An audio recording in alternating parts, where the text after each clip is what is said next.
يا عبادي الذين آمنوا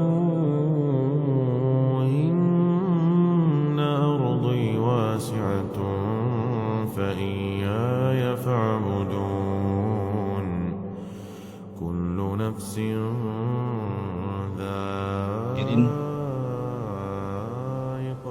Salawat dan salam tak lupa kita haturkan kepada Rasul kita yang mulia Muhammad sallallahu alaihi wa ala alihi wasallam. Allahumma salli ala Muhammad wa ala alihi wa sahbihi wa man sara ala nahjihi ila yaumiddin. Pembahasan di malam hari ini kita akan membahas tentang satu sosok yang sangat memusuhi Nabi sallallahu alaihi wasallam, dan ini akan terulang sampai hari ini, bahkan sampai hari kiamat dibangkitkan. Sampai-sampai Al-Quranul Karim menyebutkan sosok ini dan diturunkan satu surat secara sempurna. Bahkan surat yang sangat mudah dihafal, mulai daripada orang dewasa sampai anak-anak. Artinya sejarah ini akan terus terulang terbaca sampai hari ini, bahkan sampai kiamat dibangkitkan. Siapa tokoh yang kita akan bahas di malam hari ini? Dialah Abdul Uzza ibn Abdul Muttalib, atau dikenal dengan Abu Lahab.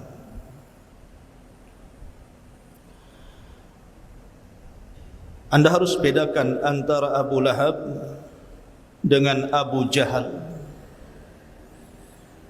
karena ada seorang syekh bercerita, ada seorang imam ketika membaca surah Tabbat salah dia menyebutkan nama. Tabbat siada Abi Jahlin wa tab, katanya. Beda ya Abu Jahal dengan Abu Lahab. Kalau Abu Lahab adalah paman Nabi sallallahu alaihi wasallam dari Bani Abdul Manaf. Sementara Abu Jahal bukan siapa-siapa Rasul, karena dia dari Bani Mahzum, tetapi sama-sama dari Quraisy. Abu Lahab namanya adalah Abdul Uzza ibn Abdul Muttalib ibn Hashim ibn Abdi Manaf ibn Qusay ibn Kilab ibn Marrah ibn Ka'ab ibn Lu'ay sampai kepada Ibnu Ma'di ibn Adnan, dan terus sampai kepada Ismail alaihi salatu wassalam, putra Ibrahim alaihi salatu wassalam. Lah Abu Lahab sendiri dikaruniai anak-anak yang cukup banyak, ada 4 orang.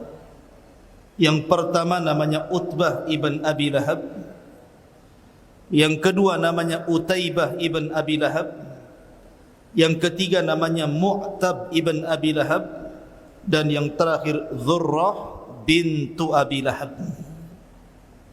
Ini semua putra-putra dan satu putri Abi Lahab yang disebutkan oleh ahli sejarah.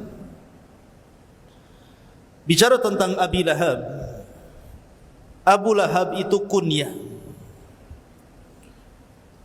dan bukan nama aslinya. Sebab tadi saya katakan bahwa nama aslinya adalah Abdul Uzza, sama dengan Abu Jahal, itu kunyah. Nama aslinya adalah Amr ibn Hisham. Sama dengan Abu Bakar, itu kunyah. Nama aslinya Abdullah ibn Uthman ibn Kuhafa. Jadi terkadang orang itu dikenal dengan kunyahnya tapi tidak dikenal namanya. Seperti saya, Abu Humairah. Sebagian orang tidak tahu nama asli saya. Tetapi dalam Islam kunyah itu merupakan syaraf. merupakan keutamaan, bahkan sunnah hukumnya. Dan biasanya kunyah itu dinasabkan kepada putra terbesar dari orang yang memiliki putra tadi, atau mungkin putra yang paling saleh dari anak-anaknya kemudian dikunyahnya kepada dia. Tetapi karena ini sunnah, terkadang orang yang tidak punya anak pun disunnahkan untuk memiliki kunyah.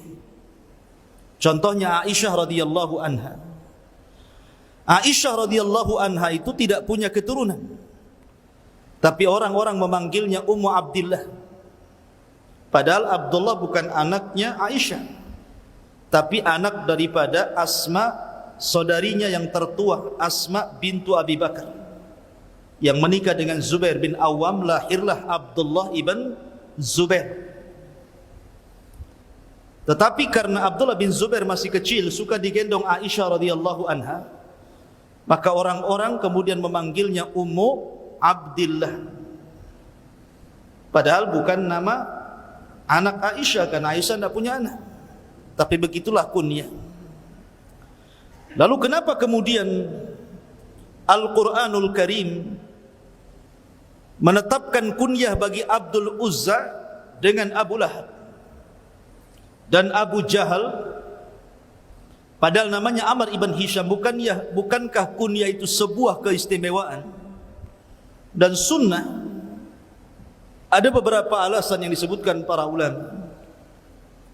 Tentu Abu Lahab diberikan kunyah tersebut bukan sebuah keutamaan, karena kalau seandainya kemudian Al-Quran itu menyebut dengan nama aslinya, maka sejarahnya akan hilang ketika wafatnya Abil Uzza.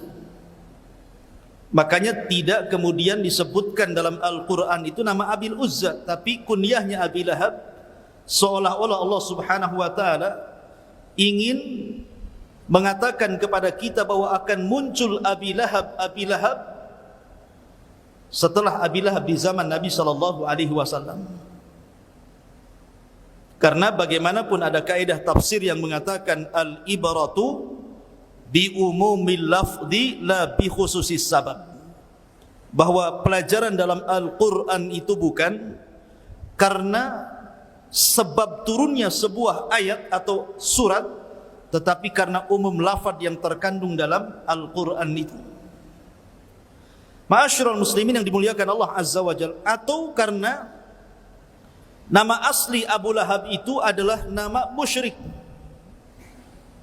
Abdul Uzza, hambanya Uzza, dan Uzza itu salah satu patung yang disembah di zaman jahiliyah. Sebagaimana Allah mengatakan, afara'aitumul lata wal uzza wa manata salisatal ukhra. Makanya Al-Quran tidak menghendaki nama kesyirikan dalam tata bahasa Quran. Makanya tidak disebut tabat siada Abil Uzza, tetapi tabat siada Abi Lahab, supaya tidak ada lafaz kesyirikan dalam Quran. Karena tidak boleh seseorang menasabkan kalimat hamba kecuali kepada Allah subhanahu wa ta'ala. Adapun kunyah Abu Jahal itu pemberian Nabi SAW. Karena bagaimanapun Abu Jahal itu adalah orang yang dikatakan Nabi SAW Fir'aunnya umat ini. Namanya kan Amr bin Hisham, dan orang-orang jahiliyah menyebutnya Abul Hakam, karena bijaknya kalau bicara Abu Jahal ini. Tapi karena dia menolak Islam dan tidak mendapatkan hidayah, makanya kemudian Rasul pun menggelari Amr bin Hisham dengan Abu Jahlin. Abu itu bapak, Jahl itu bodoh. Bodoh karena tidak menerima hidayah Allah subhanahu wa ta'ala. Ma'asyiral muslimin yang dimuliakan Allah Azza wa Jalla, di zaman Nabi SAW tidak ada satu keluarga yang sepakat memusuhi Nabi SAW melebihi keluarga Abu Lahab. Itu satu keluarga itu. Dari Abu Lahab, bapaknya, kemudian istrinya Arwa bintu Harbin atau kunyahnya Ummu Jamil, kemudian Utbah dan Utaibah juga ikut menyakiti Nabi SAW. Dan ini pelajaran bahwa seburuk-buruk keluarga adalah keluarga yang memerangi Islam, yang memerangi dakwah dan memerangi kebaikan, seperti keluarga Abu Lahab. Bayangkan ikhwatu fiddin yang dimuliakan Allah Azza wa Jalla, Abu Lahab ini bukan orang lain bagi Rasulullah. Abu Lahab itu paman Rasul.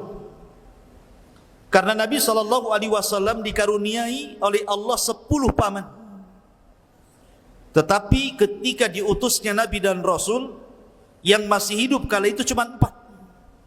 Abu Lahab, kemudian Abu Talib, kemudian Hamzah dan Abbas. Lah dari paman-paman Nabi SAW, yang paling jahat kepada Rasul adalah Abu Lahab. Harusnya kedekatan nasab dengan Nabi SAW itu Abu Lahab orang yang pertama masuk Islam, kan? Harusnya seperti itu, karena dia dekat dengan hidayah. Akan tetapi justru Abu Lahab pula lah yang pertama kali memusuhi Islam dan Rasul sebelum yang lainnya. Sebelum Abu Jahal, sebelum Umayyah, sebelum Al-Walid, sebelum tokoh-tokoh Quraisy, dia pula yang memulai permusuhan itu. Dari sini Nabi SAW bersabda, "Man sanna sunnatan sayyi'atan falahu wizruha wa wizru man amila ba'dahu la yanqusu min auzarihim syai'an." Barang siapa yang memberikan contoh buruk kemudian diikuti keburukannya orang lain, maka dia dapat dosa dan dosa orang yang mengikutinya tanpa mengurangi dosa mereka sedikit pun. Maka jangan seperti Abu Lahab yang kemudian memberikan contoh buruk akhirnya diikuti manusia. Ma'asyiral muslimin yang dimuliakan Allah Azza wa Jalla, bagaimana bentuk permusuhan Abu Lahab kepada Rasul? Ketika Nabi SAW diturunkan ayat wa anzir ashiratakal aqrabin, berilah peringatan kepada keluarga terdekat wahai Muhammad.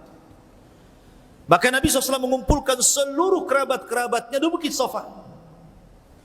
Di situ Nabi SAW berkhutbah. Dan ingat, Nabi SAW itu orangnya paling jujur, tidak pernah mengucapkan kalimat dusta. Sehingga Nabi SAW ingin menguji orang-orang Quraisy ketika itu dan mengatakan, ya ma'syara Quraisyin, wahai orang-orang Quraisy, apakah kalau saya katakan sesungguhnya miwara'i hadal jabal, di balik bukit Abi Qubais ini, khailun yusabbihukum wa yumassikum, ada tentara berkuda yang akan menyerang kalian di pagi ataupun sore hari kalian. Apa kalian mau membenarkan kata-kataku? Sepakat orang-orang berteriak dan mengatakan, majarrabna alaika kadhiba, kami tidak pernah mendapati kedustaan di lisan wahai Muhammad. Katakanlah kalau engkau ingin perlu kepada kami. Ketika Rasul melihat bahwa semuanya mengakui kejujuran dia, dari sini maka Nabi SAW mulai kemudian mendakwahkan dakwah tauhid. Kemudian mengatakan, idzan qulu la ilaha illallah tuflihu, kalau begitu katakan bahwa tidak ada sesembahan yang berhak disembah kecuali Allah, kalian akan beruntung. Ketika Nabi SAW sedang berceramah seperti itu, mengajak manusia ke dalam tauhid, di tengah-tengah keramaian orang, tiba-tiba muncul orang yang berteriak, rupanya Abu Lahab. Kemudian mengatakan, tabban laka sa'iral yaum ya Muhammad, alihadza jama'tana, kecelakaan bagi engkau seluruh hari ini wahai Muhammad, oh untuk ini kau kumpulkan kami ya rupanya. Dari sini permulaan permusuhan Abu Lahab. Tapi Nabi SAW itu orang beradab, tidak membantah sama sekali pamannya, dia diam saja. Sampai akhirnya turun surah Tabbat yada Abi Lahab wa tab ila akhiril ayat. Inilah permulaan permusuhan orang-orang kafir terhadap Nabi SAW, dimulai dari pamannya sendiri. Bahkan ketika Nabi SAW datang ke pasar-pasar atau datang musim haji dan umrah, dari mana-mana orang datang ke Mekah untuk haji dan umrah ala jahiliyah, maka Nabi SAW mulai berdakwah ke pasar-pasar dan ke kerumunan manusia. Ayuhan nas, qulu la ilaha illallah. Wahai manusia, katakan la ilaha illallah. Tamliku bainal arabi wal a'jam. Kalian akan menguasai bangsa Arab ataupun bangsa non-Arab. Lah Abu Lahab itu selalu ada di belakang Rasul. Sambil melempari batu kecil itu, dia lempari kepada Rasul. Kemudian mengatakan, la tusaddiquhu fa innahu kadhib, fa innahu sahir. Jangan kau benarkan orang ini. Orang ini pendusta, orang ini tukang sihir. Bayangkan, Nabi mengajak manusia ke dalam tauhid, sementara Abu Lahab berteriak-teriak di belakang Rasul dan mengatakan, jangan kau benarkan orang ini karena dia tukang sihir dan dia orang gila dan dia pendusta. Secara logika ikhwan, kalau yang menentang Rasul orang lain itu biasa saja. Wajar orang itu bermusuhan dengan orang yang tidak ada hubungan kerabat. Tapi kalau yang memusuhi orang dalam, apalagi pamannya sendiri, kira-kira pandangan orang lain seperti apa coba? Pasti pandangan orang lain mengatakan, alah pamannya saja mengatakan dia dusta, apalagi kami. Pamannya saja mengatakan dia tukang sihir, dia gila, apalagi kami. Inilah tantangan terberat dalam dakwah kalau yang menghalang-halangi orang dalam. Yang menghalangi dakwah dari dalam, apalagi dari tubuh keluarga, itu sangat berat sekali. Dan itu yang dialami Nabi SAW. Bahkan suatu ketika Abu Lahab itu selalu menaruh kotoran di depan pintu Rasul SAW. Selalu cari kotoran, diletakkan di depan pintunya. Kemudian apabila Nabi SAW datang atau hendak keluar, terkadang tersakiti dengan kotoran itu, terkadang terinjak. Karena di zaman itu jarang orang pakai sandal. Sandal itu sesuatu yang sangat istimewa di zaman itu. Jangan di zaman itu, di zaman kita kecil-kecil saja orang ke sekolah itu nggak pakai sepatu, nyeker kan gitu. Susah orang mau beli sepatu itu. Apalagi di zaman Rasul. Orang pakai sandal itu kalau safar saja. Karena supaya tidak langsung terkena padang pasir yang panas menyengat itu. Maka Rasul terkadang tersakiti. Maka Nabi SAW terkadang mengatakan, ayu jiwarin hadha, tetangga seperti apa ini? Terkadang Nabi SAW berteriak seperti itu. Tetangga seperti apa ini tidak menghormati tetangganya? Sampai suatu ketika Hamzah mendengar bahwa Abu Lahab itu selalu meletakkan kotoran di depan rumah pintu Nabi SAW. Marah Hamzah, padahal Hamzah ketika itu masih kafir, belum pun masuk Islam. Tetapi adat seperti ini tidak baik, walaupun masa jahiliyah gitu, tidak menghormati tetangga. Datanglah Hamzah, diambilnya kotoran itu, dicarinya Abu Lahab. Setelah ketemu Abu Lahab, diletakkan di kepala Abu Lahab. Bayangkan, berani nggak antum meletakkan kotoran di kepala orang yang menyakiti Islam? Akhirnya kemudian Abu Lahab mengatakan kepada Hamzah, sesungguhnya saudaraku ini majnun, gila katanya. Kenapa? Kenapa dia mengatakan gila kepada Hamzah? Karena Hamzah dan Abu Lahab ini sama-sama kafir, sama-sama penyembah berhala. Sementara Nabi SAW sudah beda keyakinan. Harusnya Hamzah dengan Abu Lahab ini klop, memusuhi Rasul karena sama keyakinannya, berbeda dengan Rasulullah. Tapi begitulah Hamzah berbeda mauqifnya, walaupun sama-sama kafir. Abu Lahab kafir, dia pun kafir, tapi Hamzah punya akhlak. Dia punya akhlak. Makanya sebab itu pula Hamzah masuk Islam dan mengatakan kepada Abu Lahab, jangan kau ulangi ya Abu Lahab, karena sesungguhnya aku berada di atas agama Muhammad. Padahal dia belum masuk Islam tuh, belum mengucapkan syahadat, tapi dengan sebab itu Hamzah masuk Islam. Maka penting antum itu menampakkan akhlak. Akhlak itu yang menjadikan orang dapat hidayah. Terkadang orang itu tidak bicara tapi akhlaknya bagus, maka banyak pujian mengalir kepada dia. Tapi ada orang yang rajin sholat, rajin puasa, rajin sedekah, tapi akhlaknya enggak bagus, lisannya enggak bagus gitu kan, malah dicela orang. Kan gitu ya. Maka akhlak itu penting dalam Islam. Ma'asyiral muslimin yang dimuliakan Allah Azza wa Jalla. Lah, di antara permusuhan lain Abu Lahab. Abu Lahab itu kan punya anak namanya Utbah dan Utaibah. Subhanallah. Utbah dan Utaibah ini menikah dengan dua putri Nabi sallallahu alaihi wasallam sebelum Rasul diangkat menjadi nabi dan rasul. Adapun Utbah menikah dengan Ruqayyah. Adapun Utaibah menikah dengan Ummu Kulthum dan dua-duanya putri Nabi sallallahu alaihi wasallam. Tetapi baru saja mereka melangsungkan akad pernikahan, keduanya langsung berangkat berdagang ke Syam dan tidak sempat digauli. Subhanallah, ini hikmah. Tidak sempat digauli. Hanya akad nikah, habis itu mereka berdua pergi untuk berdagang ke Syam. Lah ketika mereka berada di Syam itulah Nabi SAW diangkat menjadi Nabi dan Rasul. Lah ketika itulah terjadi permusuhan sengit antara Rasul dan Abu Lahab. Sehingga ketika keduanya pulang, Utbah dan Utaibah ini, maka ayahnya kemudian mengatakan kepada kedua putranya, seraya kemudian menunjuk untuk menceraikan istri-istri keduanya. Inna ra'si wa ra'sikuma haramun. Inna ra'si wa ra'sakuma haramun.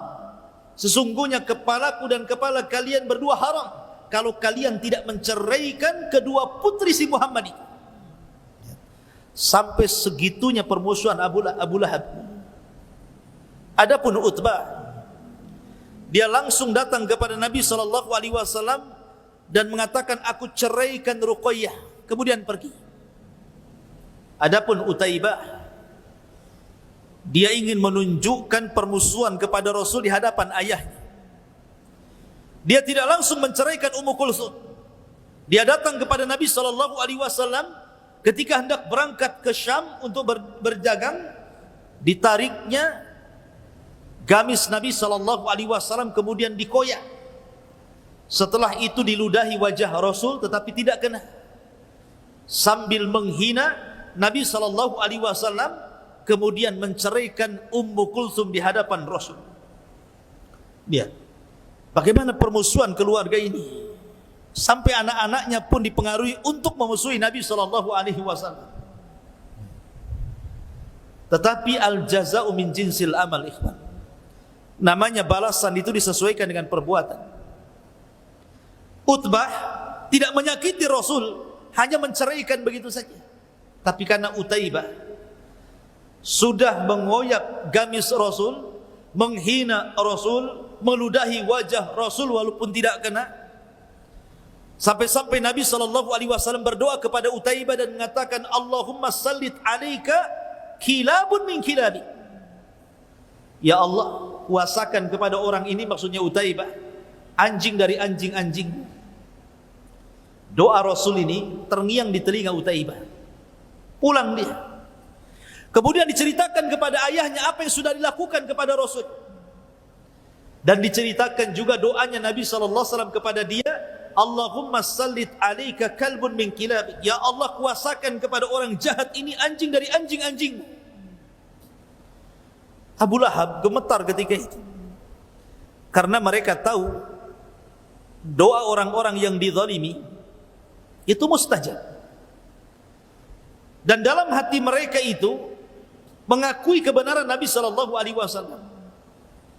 Makanya Akhnas ibn Syuraik, suatu ketika masih kafir, Akhnas ibn Syuraik ini mendatangi Abu Jahal. Berdua saja itu di rumahnya. Kemudian mengatakan, kata Akhnas, ya Aba Jahlin, coba menurutmu, menurut keyakinanmu, sebenarnya agama Muhammad itu benar atau salah? Ini Akhnas ngomong sama Abu Jahal. Coba menurut hati yang paling dalam yang kau miliki wahai Abu Jahal, agama Muhammad itu benar atau salah sebenarnya? Lihat jawaban Abu Jahal. Dia mengatakan, fa innahu shadiq. Agama Muhammad itu benar. Itu Abu Jahal itu. Mengatakan kepada Akhnas, agama Muhammad itu benar. Aku tidak mendapat, tidak berdusta. Artinya orang-orang pembesar Arab itu hati mereka mengakui kebenaran syariat Rasul. Makanya Akhnas mengatakan, kalau engkau mengakui dia di atas kebenaran, kenapa kau tidak ikut dia, katanya. Ini alasan Abu Jahal kenapa tidak mau ikut agama Rasul.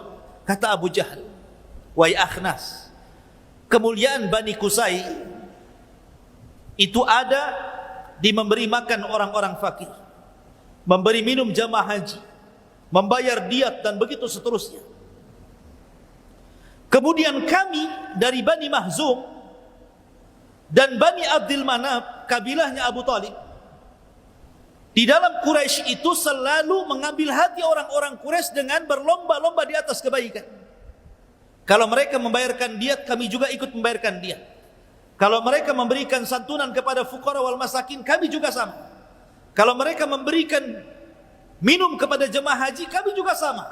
Jadi kami Bani Mahzum dengan Bani Abdul Manaf itu setara dalam kabilah Quraisy. Akan tetapi tiba-tiba Bani Abdi Manaf mengatakan, sesungguhnya kami memiliki nabi dan kalian tidak punya nabi. Bingung, apa yang mau kami jawab, katanya Abu Jahal. Apa kami juga akan mengatakan kami juga punya nabi sementara kami tidak punya nabi? Dari situlah saya tidak mau ikut agama Muhammad. Hasad, kibar, sombong. Jadi mereka itu mengakui sebenarnya apa yang didakwakan Rasul itu benar, hatta Abu Jahal sendiri. Tetapi karena kesombongan, karena hasad mereka, akhirnya mereka memusuhi Rasul sallallahu alaihi wasallam. Lah Abu Lahab itu seperti itu juga. Ma'asyiral muslimin yang dimuliakan Allah Azza wa Jalla. Lah Abu Lahab ini ketika perang Badar, dia tidak ikut perang Badar. Maksudnya tidak ikut dalam pasukan Abu Jahal. Karena memang Abu Lahab itu terkenal pengecut. Dia bukan orang pemberani. Tetapi dia tetap ingin membela musuh Rasul. Dengan cara apa? Menyewa orang-orang untuk ikut terlibat dalam perang Badar. Dia memang tidak ikut, tapi dia sewa orang. Lihat bagaimana permusuhannya, sampai menyewa orang untuk ikut terlibat dalam perang Badar memusuhi Nabi sallallahu alaihi wasallam. Seperti itulah Abu Lahab permusuhannya dengan Nabi sallallahu alaihi wasallam.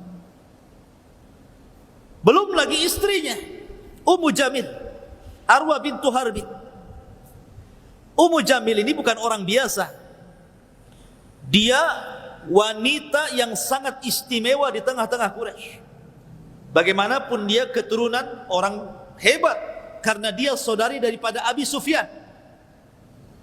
Abu Sufyan ibn Harb punya saudari namanya Arwa bintu Harbin, menikah dengan Abu Lahab. Karena Abu Lahab itu dari sekian paman Rasul yang paling kaya itu Abu Lahab, kemudian yang paling ganteng. Orangnya tampan Abu Lahab itu. Makanya orang Arab ketika mengatakan kepada orang yang tampan itu dengan sebutan lahab, cahaya, bercahaya. Karena tampannya Abu Lahab, kemudian orang kaya, wajar mendapatkan istri dari turunan bangsawan Arwa bintu Harbi. Tetapi betul kata Allah Subhanahu wa taala, innal insana la yatgha an ra'ahu istaghna. Manusia itu mudah melampaui batas kalau Allah berikan kekayaan banyak kepada dia.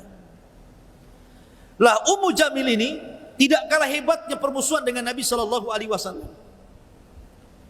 Sampai-sampai Al-Qur'an sendiri mengatakan hammalatal hatab. Jadi setiap hari dia membuat isu tentang Nabi sallallahu alaihi wasallam. Membuat kabar-kabar hoax tentang Nabi sallallahu alaihi wasallam di tengah-tengah wanita-wanita Quraisy. Dan kalau sudah mak-mak nyebarkan hoax itu beda dengan laki-laki nyebar hoax. Itu cepat itu. Ya. Karena mulutnya perempuan itu lebih panjang kan dibandingkan jilbabnya. Jadi kalau dia mau fitnah itu luar biasa. Bukan hanya dengan lisannya, tapi juga dengan dananya. Dengan kalung-kalungnya dia jual, kemudian dananya itu untuk membayar orang untuk memfitnah Rasul, mengadu domba Rasul. Terkadang menyuruh orang meletakkan duri di tempat jalan Nabi SAW pulang ke rumah. Dan sekali lagi di zaman itu jarang pakai sandal. Jadi kalau diletakkan duri mudah keinjak. Begitu cara menyakiti Nabi SAW. Bahkan suatu ketika Ummu Jamil ini pegang batu, mau menumbuk dengan batu itu wajah Nabi SAW. Dicarinya Rasul. Rupanya Nabi SAW sedang bersandar di kiswah Ka'bah dengan Abu Bakar. Ketika dari kejauhan Abu Bakar melihat Arwa bintu Harbin dan mengatakan, "Ya Rasulullah, kayaknya wanita ini sedang marah. Sebaiknya kau pergi." Tapi Rasul tidak mau pergi dan mengatakan, "Tenang saja, biarkan dia datang." Datang Arwa bintu Harbin. Allah takdirkan kedua matanya tidak melihat Rasul.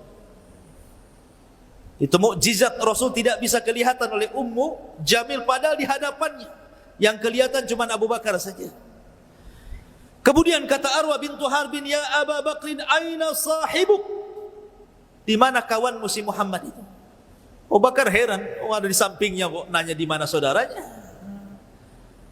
Tetapi Rasul hanya mengisyaratkan dengan matanya, layani saja.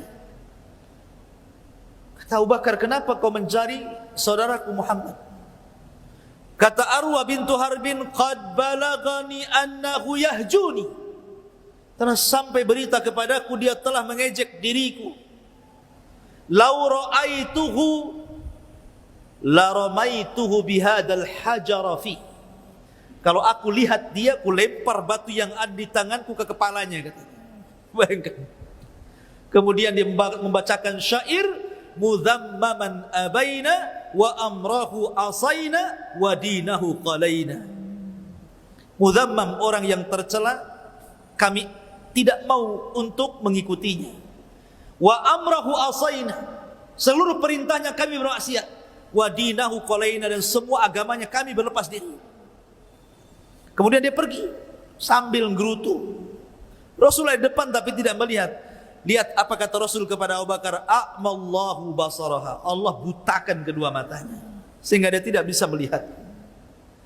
Dari sini ma'asyiral muslimin yang dimuliakan Allah Azza wa Jalla, demikian dahsyatnya permusuhan Abu Lahab. Baik Abu Lahab, baik istrinya, baik anak-anaknya ikut campur untuk memerangi Nabi SAW. Pantaslah kalau seandainya Allah Subhanahu wa taala akhirnya menurunkan surat khusus untuk bicara tentang Abu Lahab. Kita sedikit membahas tentang surat yang turun kepada Abi Lahab. Allah Subhanahu wa taala berfirman, "Tabbat yada Abi Lahab wa tab." Celaka kedua tangan Abi Lahab. Wa tab, dan pasti celaka. Subhanallah. Keajaiban bahasa Quran. Tabba, kalaupun dibalik batta, tabbat itu diambil dari tabbah. Coba kita balik ba duluan, batta. Dua-duanya artinya sama, celaka. Antum mau ngomong tabba ataupun batta itu sama dalam bahasa Arab artinya. Celaka dua-duanya. Kecelakaan bagi yada Abi Lahab, kedua tangan, maksudnya kedua tangan di sini karena yang paling banyak melakukan pergerakan itu tangan. Artinya usaha Abi Lahab dan pasti binasa. Celaka seluruh usaha Abi Lahab dan pasti binasa. Di sini Allah Subhanahu wa taala sekali lagi saya katakan tidak menyebut nama aslinya. Harusnya Tabbat yada Abil Uzza wa tab. Harusnya kan seperti itu, karena nama aslinya bukan Abi Lahab, Abil Uzza. Kenapa kemudian kunyahnya yang disebutkan di sini? Ada beberapa perkara yang tadi saya sudah sebutkan. Satu, Karena Abil Uzza itu nama kesyirikan, dan Allah tidak hendak meletakkan nama kesyirikan dalam Al-Quran, maka tidak disebut nama Abil Uzza, tapi kunyahnya Abi Lahab. Yang kedua, disebut Abi Lahab tidak Abil Uzza kalau seandainya Allah mengatakan tabat yada Abil Uzza, berarti dengan meninggalnya Abil Uzza selesailah kisah ceritanya sampai di sini. Tetapi ketika Allah tidak menyebutkan nama aslinya, malah menyebutkan nama kunyahnya, maka akan datang Abi Lahab. Abi Lahab sampai hari ini, bahkan sampai kiamat dibangkitkan, akan datang Abi Lahab yang banyak.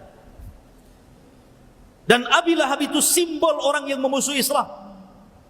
Lihat hari ini betapa banyak Abi Lahab yang nongkrong di hadapan medsos itu, yang menulis untuk menghina Islam, merendahkan Islam, menghina Rasul, menghina Al-Quran. Itu semua Abu Lahab. Mereka Abu Lahab. Lihat bagaimana orang merobohkan Islam ini terkadang mulai dari perkara kecil sampai besar.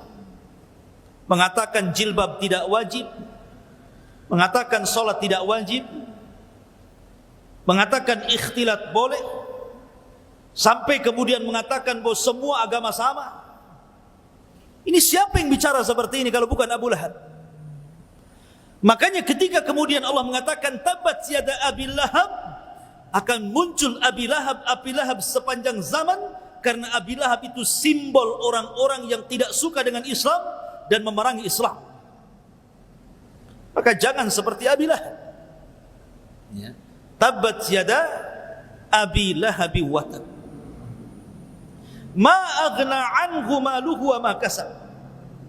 Tidak akan manfaat bagi Abi Lahab itu seluruh hartanya, bahkan seluruh apa yang diusahakannya, termasuk keturunan. Karena Abi Lahab ketika turunnya ayat ini, dia kumpulkan orang-orang Quraisy. Kemudian dia mengatakan, in kana ma qala Muhammadun lasadiq. Kalau yang dikatakan Muhammad itu benar, saya selana naron dzata lahab, aku akan dimasukkan ke dalam api yang menyala-nyala. Aku ini orang kaya, kata Abu Lahab.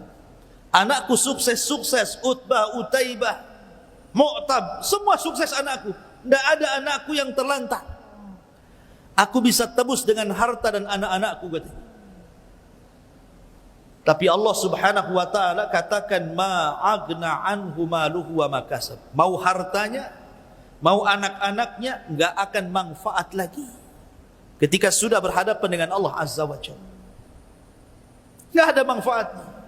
Makanya Allah mengatakan, yaumul la yanfa'u malun wala banun illa man atallaha biqalbin salim. Pada hari di mana harta dan anak-anak tidak ada sama sekali yang bisa menolong, kecuali orang yang datang kepada Allah dengan membawa hati yang selamat.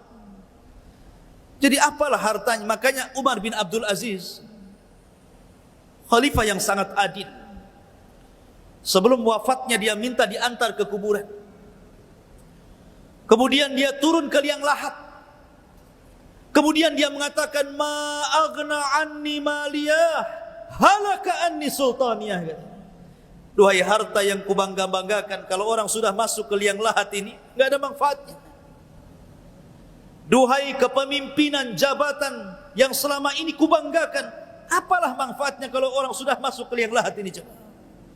Kemudian dia menangis. Ma'asyiral muslimin yang dimuliakan Allah Azza wa Jalla, ma aghna anhu maluhu wa ma kasab.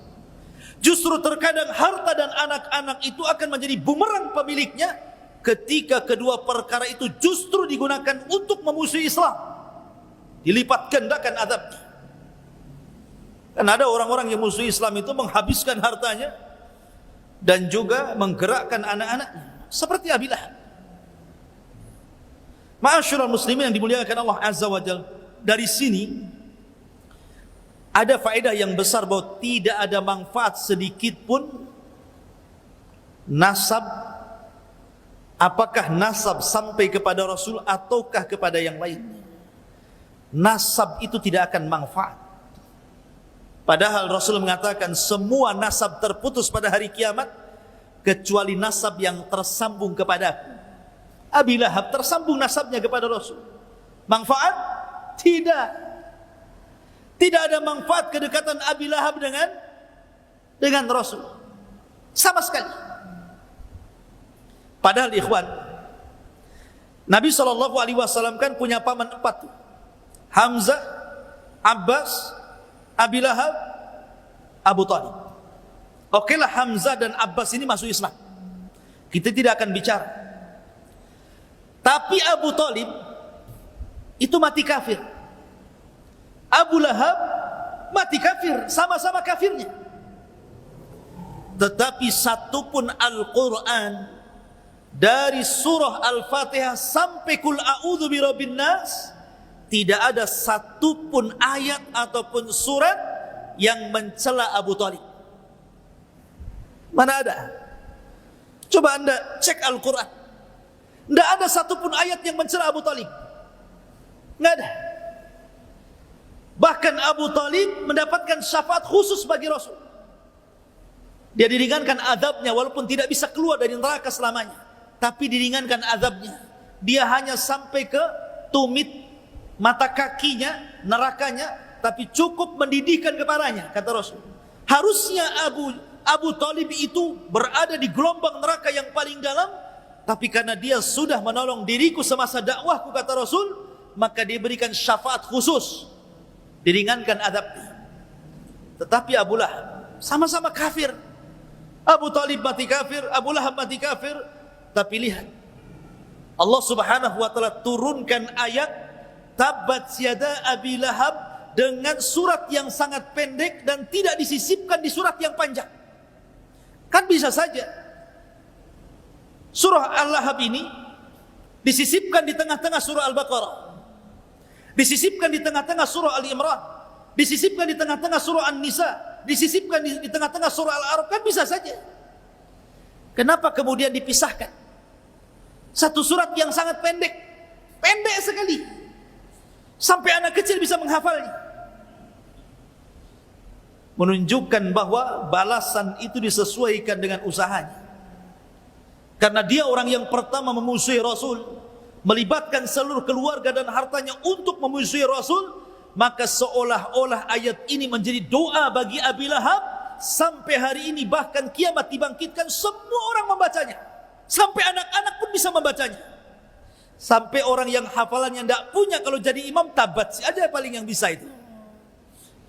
Coba lihat, ngeri dia Abu Lahab. Dibuatkan surat pendek sehingga orang mudah ngapal. Seolah-olah doa bagi dia, semua akan diingat tuh kenangan Abi Lahab itu. Masyarul muslimin yang dimuliakan Allah Azza wa Jalla. Intinya hubungan nasab itu tidak akan manfaat walaupun nasabnya sampai kepada Rasul, kalau dia justru memerangi agama Nabi SAW. Mau anda Habib, mau anda bukan Habib, yang menentukan kemuliaan bukan nasab anda kepada Rasul, tapi ketakwaan anda kepada Allah Subhanahu wa ta'ala. Ma'asyiral muslimin yang dimuliakan Allah Azza wa Jalla. Kemudian Allah mengatakan sayasla naran dzata lahab. Abi Lahab ini akan dimasukkan ke dalam neraka dzata lahab yang menyala-nyala. Lihat bahasa Quran. Allah tidak mengatakan sayasla nara jahannam, umpamanya seperti itu. Allah masukkan ke neraka jahannam, tidak. Tapi Allah mengatakan dzata lahab. Apinya yang disebut menunjukkan, kata para ulama, aswa adzabillah, seburuk-buruknya azab Allah yang akan menimpa Abu Lahab. Bahwa Abu Lahab itu bukan hanya sekedar didekatkan dengan api neraka, tapi akan dibakar langsung, kemudian langsung gosong, langsung jadi abu, baru kemudian dikembalikan menjadi Abu Lahab kembali dan dibakar kembali. Sampai-sampai bahasa Quran seperti itu. Saking kerasnya azab Allah kepada Abi Lahab. Kemudian Allah mengatakan wamra'atuhu. Subhanallah. Allah tidak memfathahkan tak tetapi mendomahkan. Allah tidak mengatakan wamra'atahu, tapi Allah mengatakan wamra'atuhu, pakai dhammah tidak pakai fathah. Kenapa? Kalau dia pakai fathah berarti jumlah baru. Berarti kisah Abu Lahab sampai sayasla naran dzata lahab. Selesai sampai di sini, kemudian ada jumlah yang baru bercerita tentang istrinya. Itu kalau di fathah. Tapi kalau di dhammah berarti cerita istrinya masih nyambung dengan cerita sebelumnya. Diatofkan. Pakai wawu atof, wa mar'atuhu, menunjukkan bahwa istrinya pun akan mengalami adab yang sama yang akan ditimpakan kepada Abi Lahab. Apa yang Allah timpakan dari azab Allah kepada Abi Lahab juga menimpa kepada istrinya, gitu maksudnya. Sampai detailnya bahasa Quran seperti ini.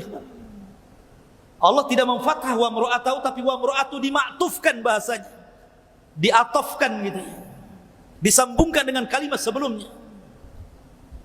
Dan kenapa? Bukankah Arwa bintu Harbin itu istrinya Abu Lahab? Dan bahasa Quran istri itu pakai zaujatun, kan itu ya, istri itu zaujatun. Kalau imro'ah itu wanita biasa. Harusnya bahasa Quran itu wa zaujatuhu, kan itu ya, hammalatal hatab. Tapi kenapa Allah mengatakan wa mro'atuhu dan wanita Abi Lahab, bukan menggunakan kalimat dan istrinya Abi Lahab? Ini Al-Quran ya. Beda zauja dengan imro'ah. Kata para ulama, lihat ketika Allah mengibarahkan istri Lut, istri Nuh, istri Fir'aun, semua menggunakan kalimat imro'ah. Wa daraballahu masalan lilladzina kafarum ra'ata Nuhin wa imra'ata Lut. Kenapa Nuh seorang nabi, Lut seorang nabi, tidak menggunakan zaujah tapi menggunakan imro'ah? Karena dalam keluarga Nuh dan Lut itu tidak ada kedamaian. Tidak ada kedamaian.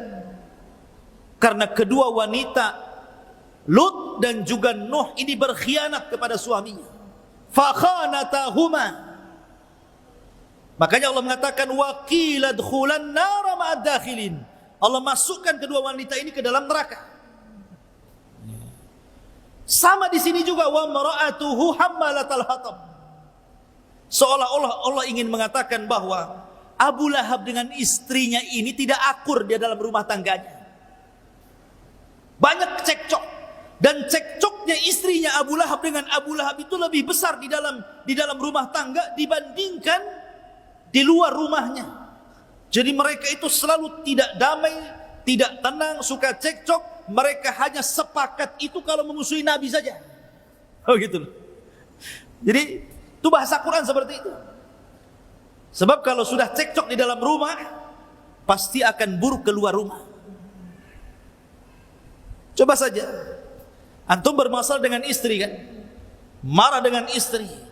Kadang-kadang kemarahannya ini terbawa keluar rumah kan. Kenapa lah kok emosi hari ini? Tak ada lah, padahal lagi emosi di rumah kan gitu. Itu terbawa tuh biasanya seperti itu. Lah makanya Abu Lahab ini emosi dalam rumah itu juga keluar rumah sama dengan istrinya. Makanya Allah tidak menggunakan wa zaujat lain dengan istri-istri Rasul. Allah tidak menyebut dengan kalimat imro'ah. Ya ayyuhan nabi kul ya ayyuhan nabi kul li azwajika wa banatika wa nisa'il mu'minin, kan itu. Wahai Nabi, katakan kepada ajwaz, jama daripada zaujah, istri-istrimu. Karena istri Rasul dengan Rasul itu sakinah, mawaddah, warahmah, tidak ada permusuhan.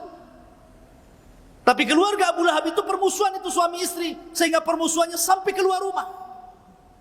Itulah jeleknya keluarga Abu Lahab.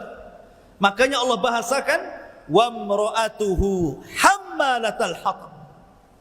Hamma dalam bahasa Arab itu namanya siyagul mubalaghah. Siyagul mubalaghah itu artinya bentuk isim yang berbentuk berlebih-lebihan dalam makna. Jadi bukan hanya sekedar membawa satu kali, tapi sering membawa, gitu maksudnya. Bukan hanya memfitnah satu kali, tapi terus memfitnah. Itu disebut hammalatul hatab namanya.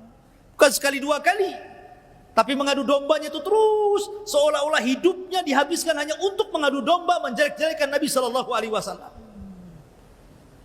Itulah arti hammalatul hatab. Makanya Al-Quran ini kaidah Al-Quran, ikhwan. Siapapun yang dicela dalam Al-Quranul Karim, maka dia tidak pernah akan mendapatkan hidayah sampai dia mati. Siapapun yang dicela dalam Al-Quran, maka dia tidak akan pernah mendapatkan hidayah sampai dia wafat.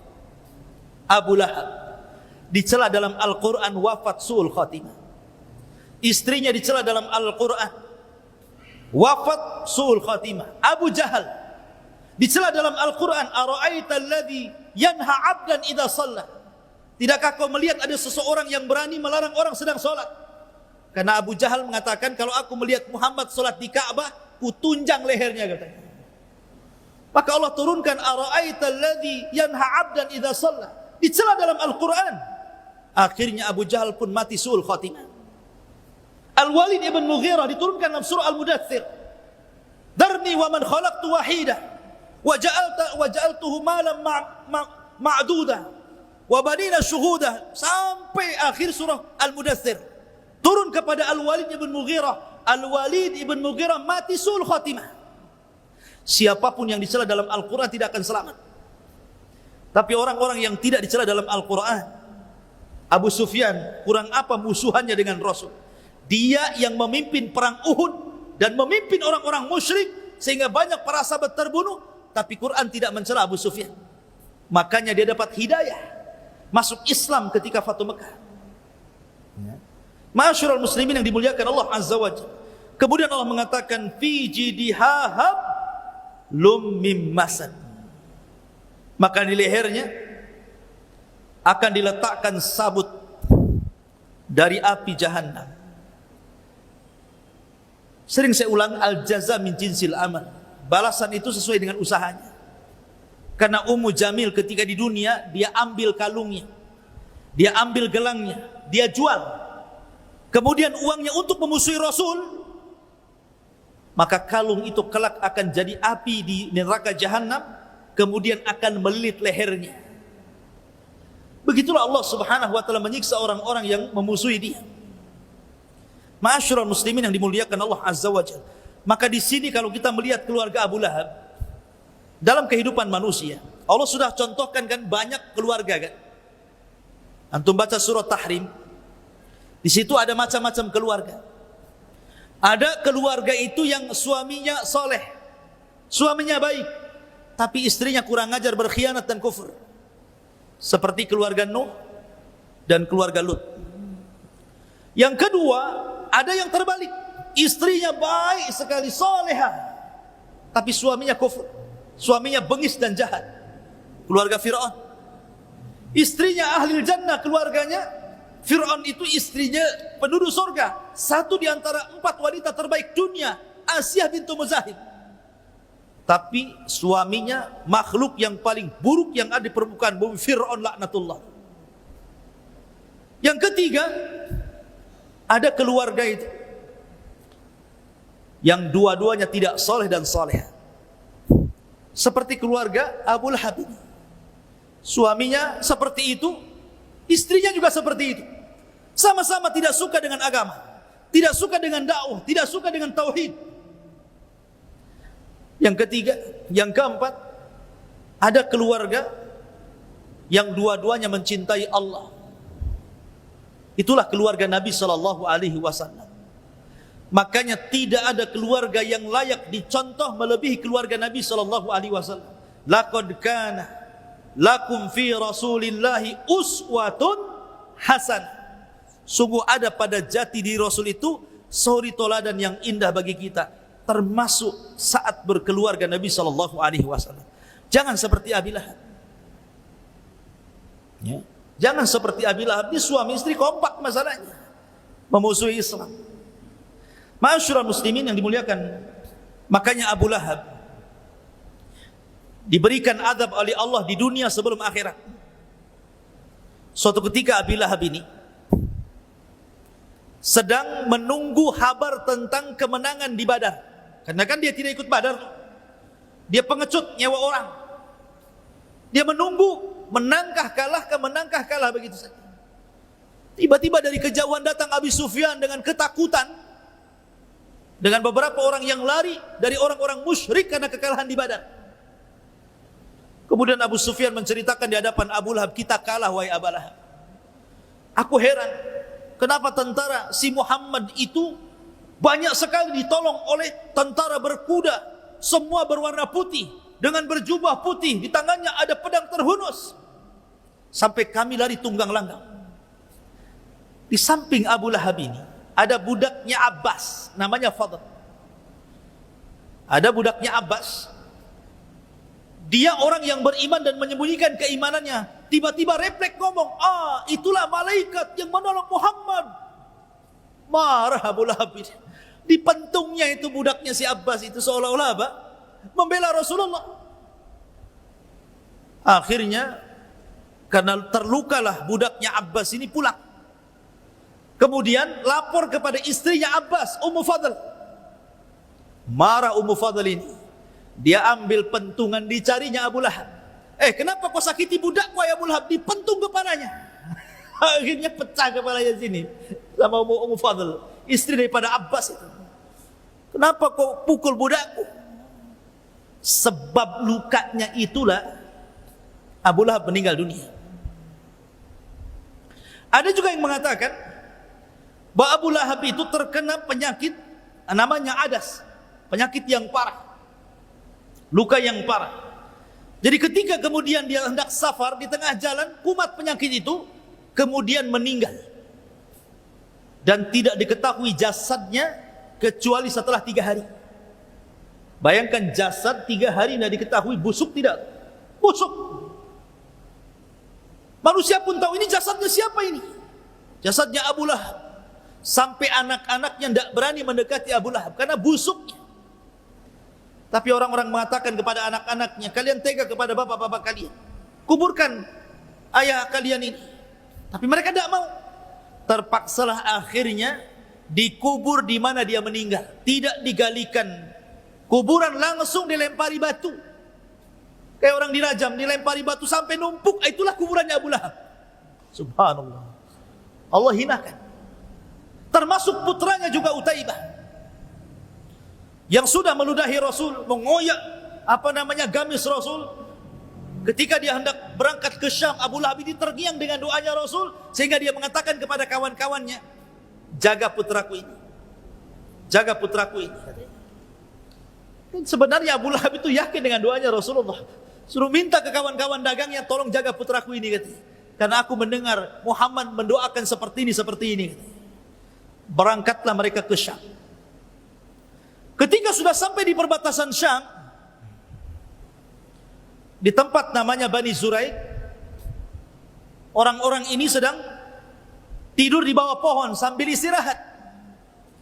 Ketika terbangun, tiba-tiba ada asad, ada harimau, ada singa di hadapannya, singa padang pasir. Tiba-tiba yang diserang pertama adalah Utaibah. Langsung diserang lehernya, kemudian dipisahkan leher dari badannya. Ketika itu singa itu menggigit lehernya, dia sempat berteriak, qatalani Muhammad, katanya. Muhammad sedang membunuhku. Muhammad di mana? Dia di mana? Dia ada di Syam, Rasul ada di Madinah. Tapi dia mengatakan qatalani Muhammad. Muhammad sedang membunuhku, Muhammad sedang membunuh. Sampai akhirnya meninggal, terpisah kepala dari badannya.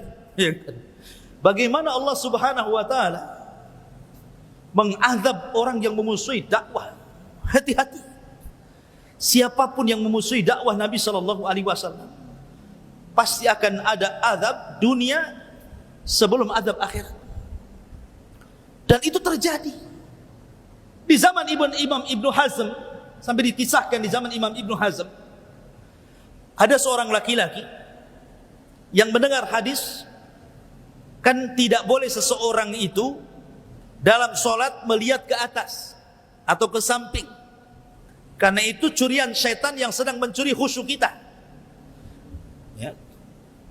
Kemudian Nabi SAW mengancam akan dirobah kepalanya seperti kepala keledai, kan begitu hadisnya.